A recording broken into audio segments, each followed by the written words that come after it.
2026 just started, but wow, did it start with a bang. Trump has captured Maduro, the leader of Venezuela, and a Muslim has become the first mayor in US history to become the mayor of New York. Today we speak about how this will impact Canada. My name is Nico Lagan, and I'm too conservative for the conservatives. My co-host Rob Ambrose, not woke enough for the liberals. We are the political orphans. Pow, pow, pow, pow. 2026 just started. And yeah, here we Yeah, are already. started with a We're four bang for days sure. in. Yeah, 4 days in. Four Yeah, days in. yeah. I mean, start the new year with it must be nice. Sitting will be like, let's take over a country for the new year. That'd be fun. What about Yeah. Venezuela? Let's get those guys. Um, yeah. Well, I mean, what do you think about it? Pretty big. I mean, it's everywhere right now, obviously. You know, the thing is this is one of the things I wanted to make sure we didn't become today. I'm not here to debate if Trump's right, Trump's wrong, if it's going to get pushback from the world community, is it going to go through whatever. I really personally I couldn't care less if he's right or he's wrong. What I'm really interested in, and that's what people should be really talking about, which they aren't, is what does that mean for Canada? Because Yeah. most people don't necessarily know a lot about Venezuela. It's been a communist country for about 2 decades now, maybe 3 decades, and it is a shithole. Like, it is not a country that's doing very well right now, hasn't been doing well for a very long time. But there's a lot of things that people don't understand in the implication of the US controlling Venezuela, especially their natural resources. This is where the big problem is for us Canadians, considering how dependent we are on the US to buy our exports. Because for those who don't know, don't remember, you're looking at around 75 to 76% of our exports go to the US. Now, what's the biggest thing they buy from us? An idea? Well, What's oil, our obviously. biggest? Yeah. Yeah. Well, you say it's obvious because we talk about this stuff all the time, but for the average Canadian, they might not realize that that's the case. And you know Yep. what? Technically it makes sense. Here's a great graph that shows it. Wow. So here's the part. Yeah, Venezuela represents. Hold on, let me put that in white so people can see it. So Venezuela has the biggest proven oil reserve in the world. That's Saudi crazy. Arabia being I think a lot second, of and people will be surprised Canada. at that. Oh yes, and Canada being third. But you look at the amount of millions of barrels. You're talking about 300,000 millions barrels that Venezuela has compared to about 170,000 for Canada. So they're not quite twice, but they're probably close to about 45% Yep. more than we do. And look at where the United States is. It's not even Well, on this I was gonna list. say noticeable, significant is that they're not even on this list, right? So Uh, that makes things make a lot more sense, I think. well, that's the thing. And I believe that the US is just under Nigeria at around 30 to 40-ish million.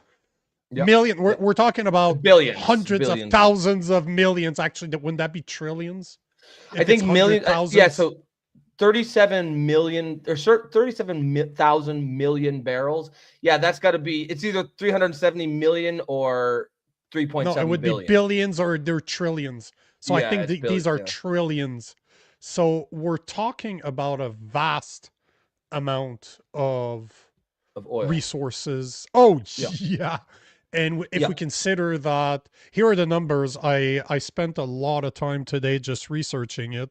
So, well, but before we do that, let's. I wanted to show you this article here by the Epoch Times once again. I actually really like their articles, but Yeah. before you try to tell me that they're not going to go after the oil and gas, that they're just going to let it be. Remember the tanker that Trump attacked?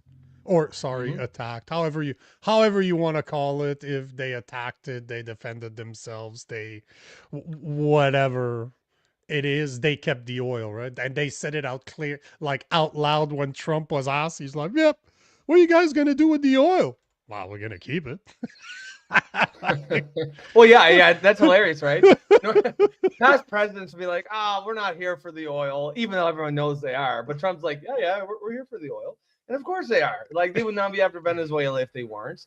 And that's at the end of the day, the reason America that's so important is because that's in their national security. They need to have strategically, they need to have a supply of oil to keep their economy going. That doesn't mean though, and I think this is where what's important to point out, you hear the leftists be like, oh, he's going there for the oil. They think that Trump goes down there, takes out Maduro, and then they just steal their oil. That doesn't mean that. What that means is it means they're going to install American companies who can safely extract it, but they're going to pay fair market value for that oil. They're not going to just take it, right? That money, much of that money will filter down into the Venezuelan economy, of course. Some of it won't, for sure. But it's like, remember we talked about the Ukraine mineral deal, and we said, yep. Zelensky's stupid for saying no because they have to give up 50%, because 50% of $1 trillion is a lot better than 100% of $0, right? And it's the same thing going here. Like, will the American companies in America get their own slice for extracting it? No doubt. But whatever the Venezuelans get will be far better than they're getting now. I don't know if you saw the chart of Venezuelan oil production, but it peaked at 3 million barrels a day like 20 years ago, and then Maduro came in power. It's down to like 750,000 or something. It's way down because socialism doesn't I work. have but I have all those numbers so that you get an Okay. idea of what Yep. it actually means. But what I was looking for, and I forgot, I just my new laptop, for some reason I'm not logged in my Epoch Time, so they're not letting me check the article I wanted to talk about, but I have the quotes here. So Marco Rubio said you can't turn Venezuela into an operating hub for Iran, Russia, Hezbollah, China, for the Cuban intelligence agent that controls that country. That cannot continue. You cannot continue to have the largest oil reserve, in the world under the control of adversaries of the United States. So if you're wondering if the US is going to use that oil, Rubio pretty much said it, and you Yeah, look of at what course they Trump are. said. Yeah, but they're not hiding it. Like they're No, being blunt. Like, we're no, taking it's it. a Like, baller move. we're It's a baller move. yeah. Of course, So, it's for the oil. Why the fuck do you think we're here? but here is where it gets interesting for Canada. So most Canadians might not realize that, but the U.S. buys about $170 billion worth of energy products from Canada. So you're talking oil and gas. Yep. Canada provides 60% of all U.S. crude oil exports. For context, that's roughly 9 times more than the next largest supplier, that is Mexico. About 97% of Canada's energy products exports are destined for the US. So we're Yep. talking $170 billion a year Canadian. That represents 25 to 30% of the product parts of Kuzma. So what the US buys from Canada. So 170 billion, 25, 30% of the the $577 billion they buy. And considering that they buy 75% of our exports, that's a massive fucking chunk. Like, you're talking 170 billions out of 577 a year. Now, Yeah. here's the part that most people don't talk about because they don't want to do the actual research. So there's two things to consider when it comes to, because the next question is, if Venezuela has the number one world reserve of oil and gas, how long would it take for the US to completely replace Canada? That's the real question we should be asking Sure. ourselves, because obviously they don't have the infrastructure needed to send all of that stuff to the US. They don't have the pipelines, they don't have the ships, they don't have even the power grid in order to handle that type of work that needs to be done. But As per the estimates that I could find out there, we're looking at about 10 to 15 years that it could take for the US to fully replace Canada's oil. There's two parts to this. There's the Gulf course, the Gulf core, or the Gulf coast, sorry. Yep. So this is a bit dangerous for Canada. We're talking 3 to 5 years because in order to hit the Gulf, there's no pipeline needed. It's all tankers Yep. because it would come from Venezuela. It's not coming from Canada. For Canada, it's a problem to get there, right? So, and a lot of the refinery, because I don't know if you know this, but the oil and gas, that's the oil that's in Venezuela is dirty oil. Like it's Yeah. not as Same as clean as Canadian. Same as ours. Canadian. Well, ours is also dirty as No, well. yeah, but they consider it a bit dirty. But Okay. the point is that for the golf course, the golf, man, I'm such a golf Coast. player. Every time I see golf, I'm like, course. Yeah. I want to play golf. The golf course. Yeah. So the problem for Canada is that the Gulf refineries are sophisticated, meaning that they were specifically built to handle Dirty heavy, oil. high sulfur oil, exactly like what we have in Canada and like Yep. what Venezuela has. And to replace them, you're talking about 3 to 5 years that they could replace Canada's oil that is going for the Gulf Coast. Yep. And you have the Midwest, which they estimate that it would be 10 to 15 years.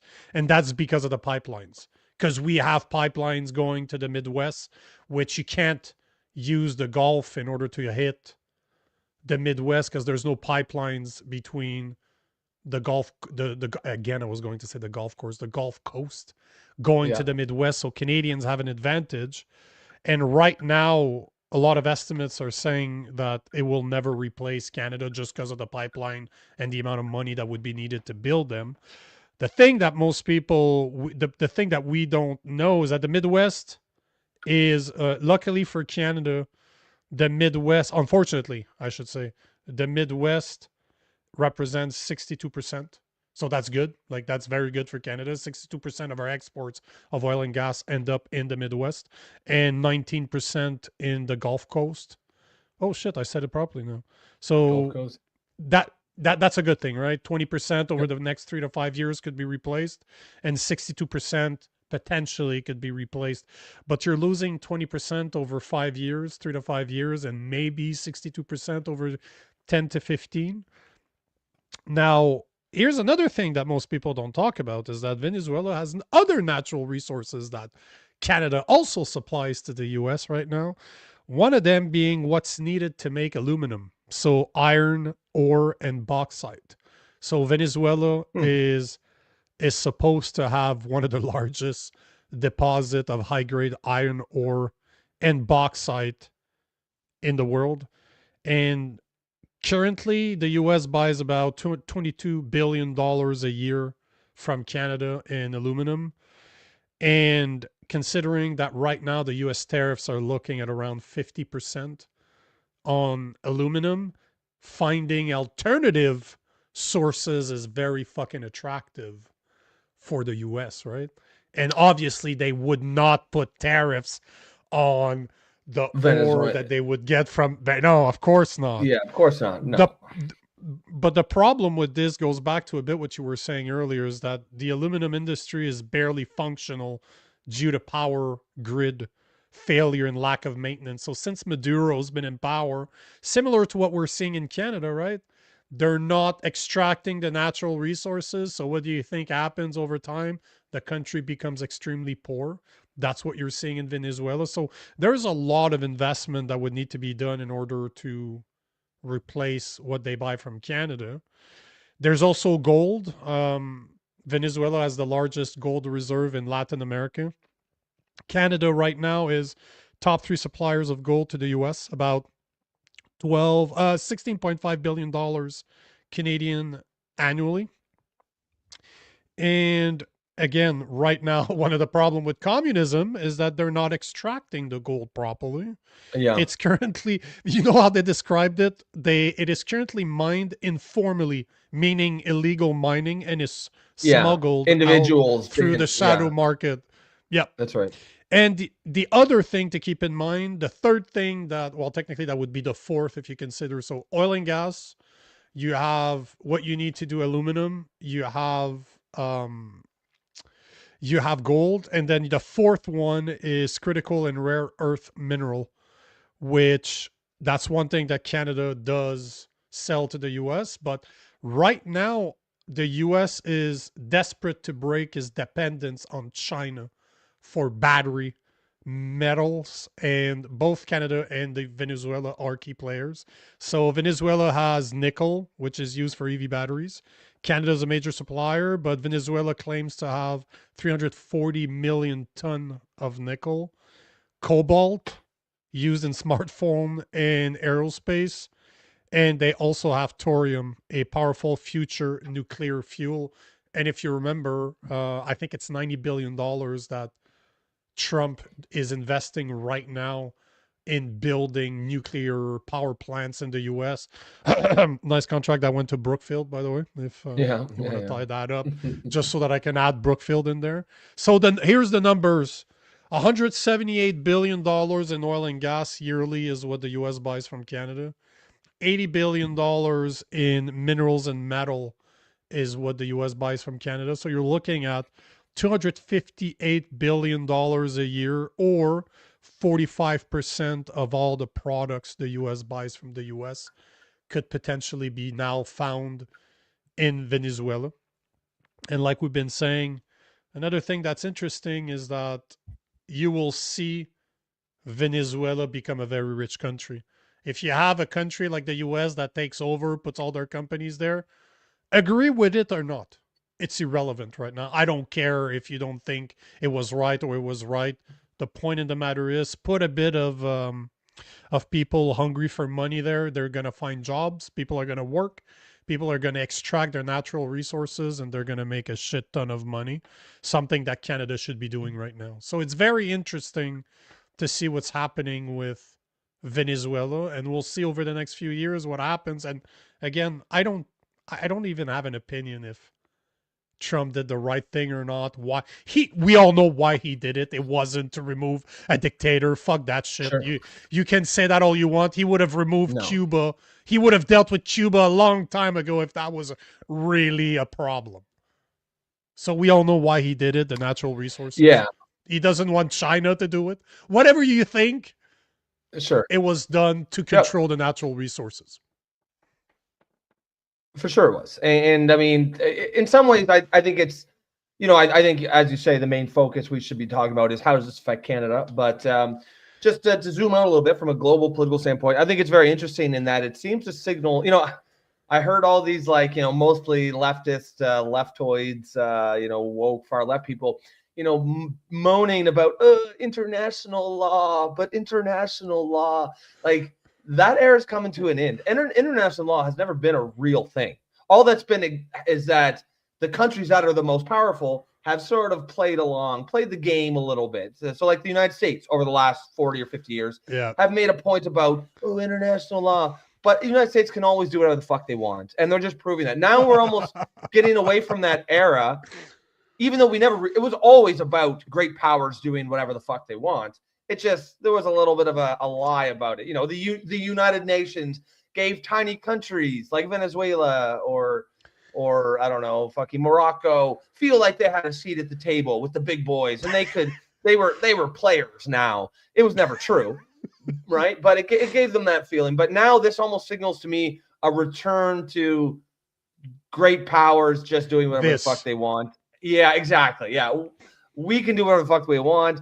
If don't come to me on international law. If you think you can stop me, come and try it. Right? Come and do it. And so it's interesting, and I'm not saying that's a good thing or a bad thing, but it is an interesting thing. I actually think it's we've talked a little bit here on that the big geopolitical story of the next 20, 30 years is probably going to be something like a Cold War II, except instead of U.S. versus the Soviet Union, or the U.S. and the West versus the Soviet Union and the Warsaw Pact countries, it'll be the U.S. and the West versus China.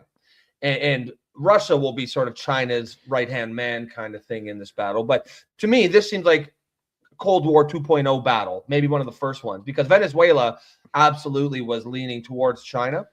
And I think America was thinking they can't just have that in their backyard. And so from the geopolitical standpoint, that makes sense. Of course, it's fundamentally, it's also the oil. It's also the minerals.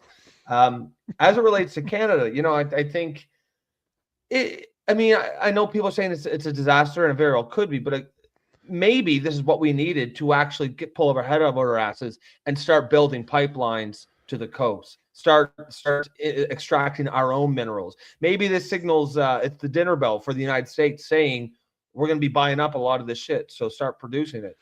I don't think it means that they're going to come for us next, like some people seem to be worried about.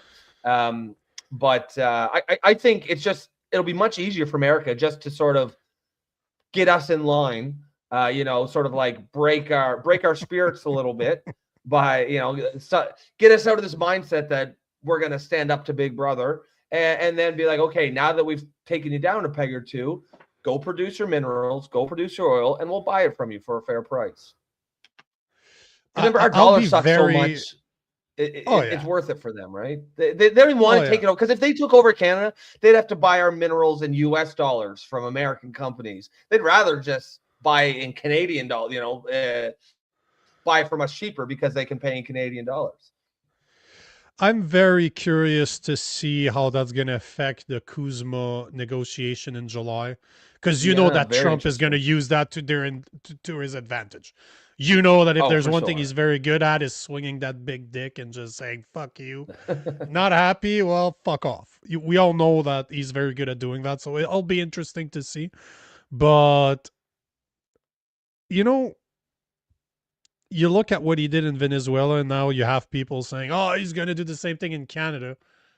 And as much as I don't want the US to start adding countries to their countries, because that brings us closer to a one world government, which I'm completely opposed to. If you gave me a choice about continuing as it stands right now, continuing on the path of Canada with the Liberals with a majority government, or the US, I would take the US. Not because the US is better in the next 40, 50 years, but it would delay the bullshit that's coming. Because I think they're all playing their role to a one world government. They're all kissing somebody's ring, and it is not the country they're representing. They're kissing the ring of somebody higher up. It's just, it would take more time through the US, at least I think. Maybe I'm completely wrong on that one. But I'd be curious for the people out there, for the listeners. Would you rather continue under a liberal government for the next 4 years, or would you endorse an American government, us being the 51st state? Like, I don't think it would ever happen as in one single state. That means that no Republican would ever be elected ever again. But would you rather continue on the path of Canada right now, or would you rather become part of the US? Because that's a fair question, I think. I think it's a fair question. I'm curious. I see you start a few comments. You want to start taking them? Yeah. We'll take a few, because there's lots of really good comments here. We'll start with Judith Taylor here. Says Trump will work with Venezuela, and the U.S. will be paid back for what they paid in. They will both benefit. I think that's true. Like, what a lot of people don't realize is American companies built the Venezuelan oil industry. They put many tens of billions of dollars to extract oil, and then Maduro came in and he nationalized it. Right? He did what communist dictators do, and he said, "Nice oil industry you got here. Be a shame if something happened to it." And then he's like, "It's ours now." And so that's why Trump, I've heard a few times, I think maybe JD Vance and maybe Trump said something like, "We're going to take back our oil." And of course, the left has been like, "Oh, see, he's going to steal oil. What does he mean? It's American oil." No, it's not American oil. But they do have tens of billions of dollars worth of infrastructure and equipment that is American owned. And that does give them some rights. And actually, what gives them the most right is that they have the power to do it, really, because, we are back at a might makes right situation, it seems like. And he's not going to steal the oil. Venezuela will do much better. Venezuela will probably be a prosperous country 5 to 10 years from now because of this. Oh Oh, yeah, 100%. We Yeah. need to take this one from Omar Shalaga. Thank you for the tip, Thank you, sir. sir. I don't get the 279. That's something that Wilf does all the time. I don't get it. Is there a joke behind it? Is there something I don't get? Is there a Is it joke? Do like you a get it? standard option that is given? I'm not sure. I don't Trevor, know. I'm yeah, asking because I really don't know. yeah, I don't know either. Trevor Benson says our oil will go up because less demand with Trump taking avail. I mean, I think in the short term it might help because in the very short term, just all the turmoil in this event, Venezuelan oil production will probably take a brief dip. When I say short term, maybe a month or two, but they're gonna get it back up and running pretty quick. I think in the long term, the American companies built this infrastructure. They know the infrastructure, so it'll be dated and obsolete and it'll need repairs, but I think they'll be up and running pretty quickly, which means that I don't think, like we talk about like replacing Canadian oil. I don't think that's going to happen. They're still going to want to buy Canadian oil as well as Venezuelan oil. It just takes away a lot of leverage from us. They'll probably buy it for less because they can, which is why it's so this is really, really important for us to start building our own export capacities and being able to sell our oil to China and to Europe. And if America has a problem with that, well, then they can just buy it from us at a fair market price. Although the problem, and that we spoke about a lot, and I'll mention it again, if you look at the MOU that was signed between Carney and Alberta, it Yep. will outprice Alberta's oil 20 to 30% over the world market by adding a carbon tax at $130 a ton. And they're talking April, and adding carbon capture, the pathway project. So it's not looking good for Alberta. What's happening right now with Venezuela is not good. And the No. fact that the carbon tax is going into Alberta at $130 a ton on top of the carbon capture pathway project, this is not good, because by my calculation, you're talking 20 to 30% above the world market price just in green bullshit ideology, tacked on taxes on top of an oil industry that should not be touched at all. Just let them produce as much as they want and put them to the world market. The only thing the federal government should do is build fucking pipelines, or remove the damn, I don't want the government to own them, but remove the Remove the red tape. restrictions. Yeah. Remove Just the let red companies. tape and say to the provinces that they can go fuck themselves and they have to take them. Like, we don't care. You take the if you take equalization payment, fuck you. You're taking a pipeline, and I'm talking about Quebec right now. And Ontario. Yeah. I mean, that should be, yeah. I think that should be a standard. If you take equalization I'll see payment, them. you Yeah. don't get to say no. You don't get to say no to Yep. pipelines. Yep. That's what's paying your Screw check. you. Yeah. Yeah. Screw you. Yeah, exactly. New Dog says oil's just part of it, but to be fair, the U.S. built that infrastructure. Chavez and Maduro stole it from the U.S., so we were taken back. Yeah, I mean that's true. They did. American companies built it, and so yeah, they do have some legitimate claims here. Yeah, I'm looking. This is what I'm trying to see, if it was Chavez or I think it was Chavez, and then Maduro sort of continued, obviously. continued it. Made Yeah, it worse. did you see they bombed Chavez's tomb? Or Hugo Chavez. He's got this like hero's tomb in Caracas. And just for no reason, like no strategic benefit whatsoever, just as a giant fuck you.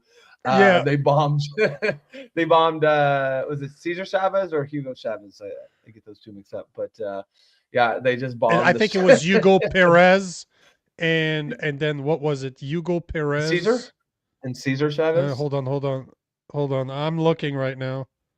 Yeah, but yeah, that is. So it was Carlos Andres Perez in 1974, 1979 that took over the petroleum industry on January 1st, 1976. I'm just trying to get a quick history lesson here, because my history of Venezuela's oil industry is not that great. Just saying. Yeah, it's Hugo Chavez was the former president of Venezuela, and yeah, they just bombed his tomb. So they've got their whole military operation going over here, and they're like, we should just bomb Chavez just as a fuck you. So I mean, you gotta like it. You gotta like the balls. Yeah, exactly. I mean, I think what's his name, Maduro. He was like he basically taunted Trump. He basically said, "Yeah, come get me," and Trump Yeah, said, I "Okay, saw that. we've got a patch. Yeah, we've got Apaches en route." Um, But again, Judith Taylor let's be says clear our oil. here. This has nothing to do with removing a dictator. This was all about natural No. resources. Can we all Yep. agree with what he did Oh or yeah. not? This is no different than the U.S. saying that a And it's Saddam certainly Hussein. No, but remember when yeah, they say in yeah, Iraq, Saddam Hussein has world as yeah. nuclear. No, he doesn't. He Nuclear just weapons. wants. Yeah, $1 No, billion dollars. Yeah, no, he doesn't. No, he yeah. doesn't. No, We all he know doesn't. that he And he, doesn't. You wanted an excuse to yeah, invade this country, plain and simple. yeah, Let's be yeah. honest here. Yeah, but Saddam's like, no, I really don't. Come on, you can come look. And no, no, we're not falling for that, buddy. We're just gonna come in and invade. Judith Taylor, yeah, she kind of says what you were just saying here now. Like, so for sure, like he got rid of, she says Trump had a three for got rid of a narco terrorist. He won limited crude and he derailed the BRICS coalition. Yeah, I mean, don't get me wrong. It's good marketing to say, oh, we got rid of a dictator. We got rid of a narco terrorist. That's not the real reason. But it adds a little bit for them. It adds a little bit to the marketing value of it. But the real reason is these last two, unlimited crude and derailed the BRICS coalition, got Venezuela away from China, which is the direction they were trending in. Yeah, but they weren't part, And right? They were heavily lobbied to join, but they weren't part of it. But they yeah, would have changed the game with no, having the but largest exactly, they were oil. going to, they're Oosh, trending that way. yes, yeah, yeah. Yeah. Oh, there's so much reasons why the U.S. did it. If you look at all the reasons that we can think of just on top of our heads, there's so many reasons why they did it. Yep. Again, do I Oh yeah. agree or disagree? We can all agree that it was not about removing a narco terrorist or narco No, dictator. no, That's no. bullshit. Fucking That's fentanyl. bullshit. They got the Mexican cartels down there bringing in meth and fentanyl by the truckload. And I mean, how much drugs is really coming from Venezuela? It ain't about that. There was a quote in a movie I saw. I can't remember what it was, but he said the only time the U.S. will cut the flow of drugs coming into their country is when there's nobody to buy it. So drugs are yeah, not. exactly. Yeah, it's not. There's definitely some truth to that for sure. Yup. Trevor says it's all about who has the bigger dick, and Trump is swinging it like a lasso. I mean, it's got. If you're an American, yeah, if you're an American, you got to feel pretty good about this right now. I know all the leftoid freaks, of course, are freaking the fuck out. But if you're just a regular American, there's got to be some sense of like America, fuck yeah, because like these guys, like what I mean, it's like for so long, America they always had the big swinging dick, but they had presidents who were just afraid to use it, right? Who were afraid to swing it around a little bit. They always wanted to go for diplomacy, and there's a time and a place. Don't get me wrong, diplomacy, you can't just be fucking swinging your weight around all the time, but all refusing to ever swing your weight around when you have the ability is also just as bad. I think a nice mix between diplomacy and swinging your big dick around is probably the best move. And I think Trump is overcorrecting a little bit here because America's really gotten away from the dick swinging. And I think it's funny because how many people are surprised. I was really surprised when I saw all the people surprised at how like effective this military operation was. And it's like, What the fuck do you expect? everyone thought that because America like culturally has degraded and rotted and morally degraded over the last 10 or 20 years. I think they thought everything was rotten, including the military. But no, man, they're still just as fucking powerful. They are extremely, from a military perspective, like those people who remember there are people here on this show who said, oh, Canada could put up a fight if America invaded. Yeah, like, no, come on. no. We've got as many troops as the New York City police department, as the NYPD. We ain't putting up nothing. We ain't putting up no fight. The best thing we can do is make sure we lubed up before we get fucked, so that it That's doesn't it. hurt Yeah, as yeah. much. That's about. Yeah, And by the way, exactly. I see a bunch of comments saying that Maduro was not a narco terrorist or he was a narco terrorist. It doesn't matter at the end of the day. That's just an No. excuse they're using. They did not invade Venezuela or take over Venezuela or arrested him and trial him in New York of all places because That's he gonna was be a wild. narco terrorist. Well, that's kind of interesting considering that Mamdani just became a communist. Oh yes. And Sorry, have you seen he his? calls himself a socialist, but he's a Muslim socialist. Just became the mayor of New York. I wanted to talk about that afterwards. So I don't know if you got more comments you want to take, but Yeah, we'll take just a couple that's few comments, and then yep. we've got 20 minutes or so, and we'll end up with that. Have you seen Mamdani's? Did you see his statement on it? You want to take some comments, or you want to talk about that first? Yeah, yeah, okay. Well, I was just looking for some as I Kuito sources, Rob, then the British government can come back and take their assets. Yeah, they can if they have the power to. Unfortunately, they can't, and that's really the name of the game. Is it isn't really about right and wrong or rights No. or anything like that. It's can you do this or not? Do you have the power to? Britain has proven themselves to be weak, incredibly weak, and they just don't have the ability to do it. America can do it. It's not because they're And they right. did. It's because and they have the power to do it, and they did it. Right. That's how power works. It's funny seeing all the comments on social media. A lot of people seem to really fundamentally misunderstand how power works. Like it's all leftists being like, "Oh no, he broke international law. He can't do this." Well, yes, he can. He really can. Are you That gonna doesn't stomp make it him? right or wrong. It just It's can you just do it? Yes. Can a criminal yes, come into your house and rob you? Yeah, he can. yes, he can. Like, is it If right you, or wrong? Whatever. But yeah, can he? yeah. Yes. The only Oh no, reason but he there's might not laws be in able to place. is if you can. But there's Yeah, laws yeah. in place. There's The laws. only Yeah, well, the only thing truly stopping him is can you stop him? Can you physically yeah. stop this person? If you cannot, then he can do it. And we And can debate all we go ahead. this is a perfect example. Maduro was a brutal dictator. He needed to be gone, and Venezuelans are happy now. That's the worst part. So, however you feel about it, there's so many videos out there of Venezuelan just partying because he took out Maduro. Because in the last election, Yeah. I don't know if you were following the last election. I can't remember the name of the guy that actually won, but it was super close. And he's like, "Yeah, fuck you." Maduro's like, "Yeah, fuck you. I won." Yeah, yeah, Like, yeah. no, No, sorry, I won. It was dictator yeah, bullshit. He literally, yep, no, absolutely. no, no. I won. I won. So again, did they do it for to protect Venezuela? No, they couldn't give two shits about Venezuela. Did they prevent Venezuela to be part of the BRICS to start trading with China more and becoming a massive problem? Yes. Do they need the Yeah, resources? Yes, clearly. yeah.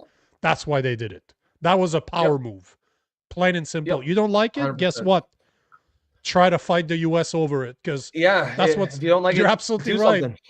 Do something. Do something and you can send all the sanctions you want. They have the biggest economy in the world. People want to sell to them, and guess what? Yeah. They will take a lot of bullshit in order to make money. Yep, yep, yep. I don't It see anybody stopping their trade with the US because they don't agree with Trump. I yep, guarantee you it ain't stopping. The gravy train is on. It ain't exactly going right. nowhere. Yeah. No. Yeah, no, that's right. They yeah, they can in some ways like I said, it's a return to like just great powers doing what they want. And there are certainly some examples in history of that being a bad thing, but in some ways it's also refreshing because it's never really changed. It's always been that way. The great powers have always been able to do what they want, but now it's more honest this way, right? No one pretends that we just care about international law. It's just no, we just don't like the guy. He's a narco terrorist. Fuck him. Do whatever the fuck you want. And And let's Chavez, bomb. yeah, Let's bomb. yeah, it was just just bomb Chavez to the tomb just for a big fuck you. Love him or hate him, that's probably the coolest fucking part of that It's attack. it, Just like it's out of nowhere. yeah, it's a baller move. It is a baller move for sure. You know, you remember Dave Chappelle? I can't repeat what Yep. he said because obviously there's the N word in it, but fuck your couch. Do you remember that? Oh yeah, That's Charlie. what it Charlie reminds Murphy me too. of. Yeah, Rick Yeah, James. Charlie. But that's exactly fuck your couch, and he's just rubbing his dirty. Yeah, that's exactly what the U.S. did to Yeah. the Fuck your communist couch, regime. Maduro. Yeah. Fuck your I'm Rick James, bitch. couch. Fuck your couch. Yeah. Yeah, that's exactly what happened. It That's is a really baller move. Love him or hate him. Fuck You your gotta couch. say that's a massive fuck you. Massive So fuck you. okay, so we're gonna extract the president, go into the country, extract their president, bring him to New York for trial, and just on the way out, let's bomb Chavez's tomb. Oops. I mean, It was yeah, oops. yeah. If it's collateral damage, it was accident. You used precision munitions. You targeted that to like within a square inch. What can you say? It is what it is. Yeah. Yeah, Rusty Weenie, Charlie Murphy. That's right. Oh, Dave Chappelle, like his That was the classic. Dave Chappelle show was that was so far ahead of its brilliant time. show. So far, That's why you he watch it stopped, now right? Because people didn't understand. People did not understand what he was going for. But shit, did you see the one, the black white supremacist? White supremacist, yeah, Clinton Biggs. The guy, he's blind. He's blind. He doesn't know he's black, or he doesn't know he's white. Or sorry, yeah, he doesn't know he's black. He's black, but he doesn't know he's what he's black, but he's a white supremacist, and everybody's using it. They're all using it, and at the end, he figures it out. He's black. He's too powerful a voice. He's too important to the movement. And he divorces his wife for her marrying a black guy. At the end, do you remember that? Yeah. He divorces his wife because she married a black guy. Yeah, himself. She married him, a black guy, so he divorced her. You watch that show now, and it feels cutting edge now. Was it 15 years later? Yeah, 20 years, yeah, almost. Like it was at the beginning of the 2000s, right? It's so weird to see him like 145 pounds compared to now. He hit the gym like he's like a good 200 pounds. Now he's a big boy. Didn't used to be a big boy. Juice. No. Yeah, probably. Gear for sure. Oh yeah. So any other? Because now we're drifting. We're definitely drifting. Let's go to Mamdani. So yeah. Oh, Mamdani. Do I need to show the video? Should I show the inauguration video? Let's bring that. Okay, let me. Because it was kind of interesting. Because he's the first. He is the first mayor of any cities in the U.S. to be inaugurated and sworn in on the Quran. That is one thing that I'm not surprised. Obviously, he's Muslim, but I wanted to tie it up to Canada to kind of show some of the stuff that I found over the weekend that it needs to be addressed. So here's this last like maybe a minute and a half inauguration of Mamdani on the 1st, which was what, Thursday last week? Yeah, Wednesday last week. Thursday morning, basically last week. Good evening, everyone, and Happy New Year to all of you. And I can't think of a better way to usher in 2026 than to be amongst family and friends and to inaugurate the man who will bring about a new era of progress, promise, and prosperity for New York City. Zohran, I am so proud of what you have accomplished, and I'm filled with joy about what we will accomplish for our beloved city over the coming years. And so with that, let us begin. Please repeat after me and raise your right hand. I, Zohran Mamdani, do solemnly swear that I will support the Constitution of the United States, the Constitution of the State of New York, and the Charter of the City of New York, and that I will faithfully discharge the duties of the office of the Mayor of the City of New York, according to the best of my ability. So help me God. Congratulations, Mr. Mayor.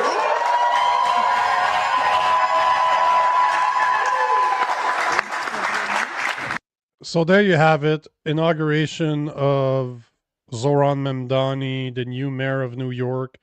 And I wanted to address this. So you're seeing what he's holding, what the woman is holding. So just so you guys know, those two books there, they're both Quran. They're both Qurans. The first one, the brown one, the small one that you saw pictures all over the place, that is his grandfather's Quran. And the second one is just a regular copy of the Schmumberg Quran. So obviously a translation of the Quran in English. But those are the two books. And Did yeah, you go for it. notice, if you go back to that, why is he standing on the stair? his Because wife's he's like short 3 or as 4 shit. inches. Because he's short. He's That's super short. That's so ridiculous. You're standing on the first step while your wife is standing beside you on the floor, and they're almost the same height. Yeah, well, yeah, he's no, he's a Little short feller. guy. Yeah, He's that's way worse. definitely Just stand there and be short. You look ridiculous there with your fucking standing on the first step. and they did that at like in the morning on New Year's Eve, right? During the celebration.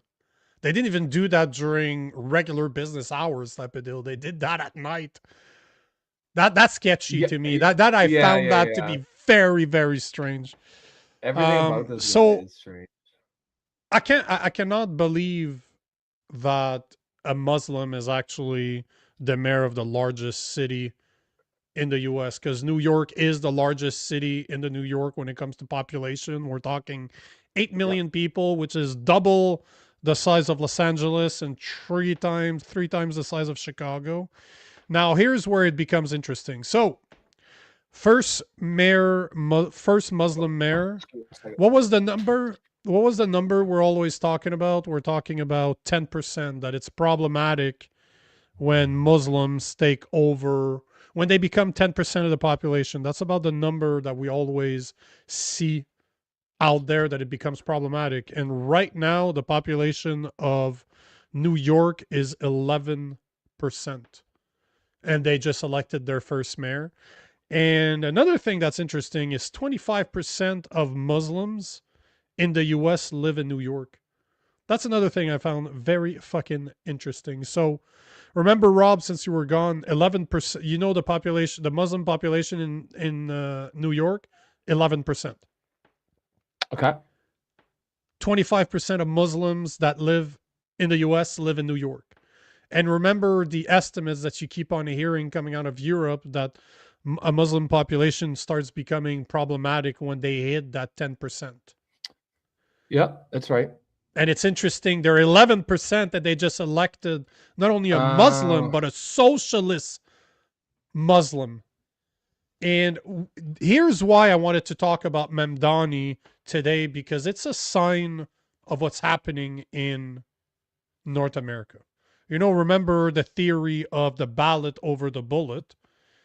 They will not invade with violence. They will invade and outbreed the population, the native population. And yes, you call that the great replacement theory. And before, and you know, I wanted to find a good video, a good explanation video for the replacement theory. And everyone put it down to white supremacy. I'm like, no, it has nothing to do with white supremacy. The native could be Canadians of all colors, like we talked about remigration last week. I, unlike the guys from the Dominion Society, don't believe that Canadians should be all white. That's not where I sit. I don't really care the color of your skin. If you embrace Canadian culture and you're here to make it better and not turn it into the third world you come from, not interested in that. But if you're here to make it a better place, that I'm all for it. Yes, there's rules that needs to be in place, like we talked about last week, where you can't just take advantage of our system right off the bat. Like, there's rules that needs to be changed, no question about it. But the point is, we are seeing what happens when 11% of a population becomes Muslim. And I've seen a lot of videos from coming out of New York where you're starting to hear Muslims praying, like music playing at 5 o'clock in the morning. I don't know if those videos are real or not. I'm waiting to see as they come out. But here's what I wanted to bring this is, did you know that in Toronto, for the second year in a row, Mohammed is the number one baby boy name for the second year in a row? The number one The name for baby boys in Toronto is Mohammed. Second year in a row, and it used to be Noah before Mohammed replaced it last year. So you have our most popular, our biggest city in Canada, Toronto, the number one name for boys in 2024 and 2025, Mohammed. Doesn't that sound wrong to you that it replaced yeah, that a Christian name? Like, you can argue with me that, oh, it's a Jewish name, it's a Christian name, it's a, oh, but Muslims no, believe it's in not. and Noah. No, bullshit. The reason it's number one in Canada is because it comes from a Christian background. Yes, that's Yeah. it, plain and simple. The vast majority of people that name their boy Noah or either Christian or their family's Christian. They might be like you, they're atheists, but in Canada and in the US, it has roots in Yeah. Christianity. Plain and Yeah. simple. Did you know that it's become the number 9th most popular name in Ontario? Mohammed, that is. So it has entered the top 10 this year. It's become number 9th most popular boy name in Ontario. Wow. This That's is why. I mean, the signs are the but signs are there. Signs are all around but hold us. on, it gets worse, because remember, the last report that came out this year for Canada's birth rate has failed to 1.25 per women, which is the lowest it's ever been in Canada. You need about 2.1, 2.2 to just replace your dead, like the people that are going to die during that year. But Mhm. I did the calculation, and this is where it's very problematic for Canada. 40.6% of Canadian birth had foreign-born mothers in 2024, almost double what it was in 1997. Since 2015, the population has increased by 16%, going from 35.5 million to 41.7 million. All that growth came from direct immigration and birth to immigrant parents, kids from immigrants. The Canadian born birth to non immigrant parents actually shrank by 1.5% over the past 10 years. 32% of people living in Canada right now weren't born here. 32%. So a third of Canadians, a third of the population in Canada weren't born here. If this trend continues by 2037, 50% of people living in Canada will not have been born here or born from immigrant parents. 50%. So 10 years, 11 years from now, if this trend continues, more than 50% of people living here will not have been born here or come from parents that were born here. That's wild. That's So that's why I brought up the great replacement theory. And before you tell me that I'm full of shit, that it's not possible, remember what our prime minister said. Muslim values are Canadian values. Remember, this is something that he said that went viral all over the place. But the other thing that we need to understand is that, do you think it's a coincidence that our new ambassador to the US, Mark Wiseman, is one of the co-founders of the Century Initiative, the group behind wanting to bring Canada's population from 41 million to 100 million over the next 74 years. So by 2100, basically. And they want to do it, and this is all on their website, they want to do it through mass immigration, because this is the only way to do it. Obviously, our birth rate is 1.2. There's no way that Canadians are going to be able to grow from 41 million to 100 million. So you can go check out the website for the Century Initiative. But our new ambassador to the US, Mark Wiseman, is one of the co-founders, and he wants to bring our population from 41 million to 100 million. And Again, do you think that's a coincidence that all those people are in power? Do you think it's a coincidence that Mohammed's the #1 baby boy name in Toronto and now #9 in Ontario? Because that's one of the, I believe that it is the province that most Muslims are in. It's in Toronto. It's in Ontario. I think Ontario and Alberta. Yeah, definitely.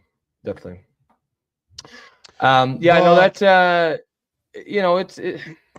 the thing is I think a lot of people be like, oh well, who cares what the religion is? Yeah, no, if it was just the religion, that would be fine. But within the Muslim community, a large percentage of them fundamentally want to change their host country. They fundamentally want to change Canada towards their culture, towards Muslim culture, towards Sharia law.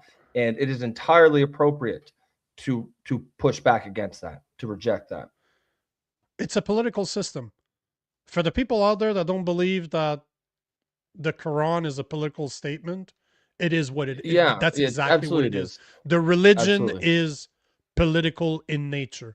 It's not just spiritual. They want to take over countries to spread it. There was a guy that said it beautifully, saying that Muslims, the Muslim religion spread through shedding blood, and Christianity spread through Christ shedding its blood. I found the analogy to be great. Yeah, sure. So, I mean, there is a history within Christian faith being spread through wars and stuff, with violence. Through the Crusades and stuff, and that's fine. But that was also 600 years ago. I'm more worried about what's happening today in 2025, and it ain't the Christians. Yeah, but the Crusade, you got to be careful with the But you got to be careful with the Crusade, though. And even like the Spanish Inquisition too. Oh, but that was wrong. That I'll be the first one to say that it was wrong. But the Crusade, this was a fight against Muslims. So you got to be very fucking careful what you say there. This is not a good example to say that the Christians were wrong. Because at one point, when do you stop? Because that's my main question that I have for the Christians out there. When do you say it's enough? As a Christian, because we're not told in the Bible to be violent. But there's nowhere that says that we need to take it either. Like, we need to be better for other people, but doesn't mean we should allow people to just kill us and just take it. So when is it enough, right? When do you stop and say enough? And we can argue that was what the Crusades were about. They pushed a line that was too far and just said, fuck you, we're done. So there's always violence. It's human nature. It's human nature to be violent. Yeah. But which one prones violence right now? As we speak right now, you make a great point. Which one is proning violence? Christians or Muslims? It's not even close. Not even close. And it ain't the Christians who are doing that. And I think it's certainly worthwhile. But it's interesting about Mamdani. We're talking about sort of Muslims. He gave how it was funny how they're bringing Maduro to New York City to try him there, and Mamdani just became mayor. He actually released a statement saying like how opposed to this he is, and that's that's gonna make for some very interesting theater in his city. The federal government's gonna be putting on the trial of the year for sure. If they bring Maduro to justice. So it'll be interesting to see how he responds to that. That's done on purpose. Obviously. Yeah. He's doing that on purpose. A socialist mayor. Yes. Now absolutely. He took a communist dictator and he's going to trial him in the biggest city of New York that just became a Muslim socialist. Yeah, sure. That's all an accident. Yeah. There's a lot of places where you could have trialed him. Absolutely there is. Yeah, no doubt. What do you think? We're just at an hour now. Do you want to wrap up? Sure, unless there's a couple of comments you wanted to take. If not, I think we're good to go. We took a bunch earlier, but that's up to you. We did take a bunch. I think lots of really good comments. But I think just trying to read. Nico, I believe Carney was swinging, but yeah, I mean, a lot of just sort of agreeing with you and stuff. I think it's probably a good spot to pin it there, guys. Thanks for tuning in. Excellent show tonight. Lots of really interesting discussions. If you are just tuning in for the first time, please consider supporting the show by becoming a member. You can do it through YouTube for the low price of $2.99 per month. You can also buy us a coffee, which you can see in your upper right-hand corner of your screen. That will allow you to support the show, help us to keep bringing you guys this high-quality content. And, of course, another way to support the show is just keep coming back. Throw those comments in there. The show is heavily based on user engagement, user participation, and, whether you agree with us, disagree, we want to hear from you. Other than that, folks, excellent start to the week. Take care of yourselves for this tonight, and we will catch you tomorrow. Peace. Peace.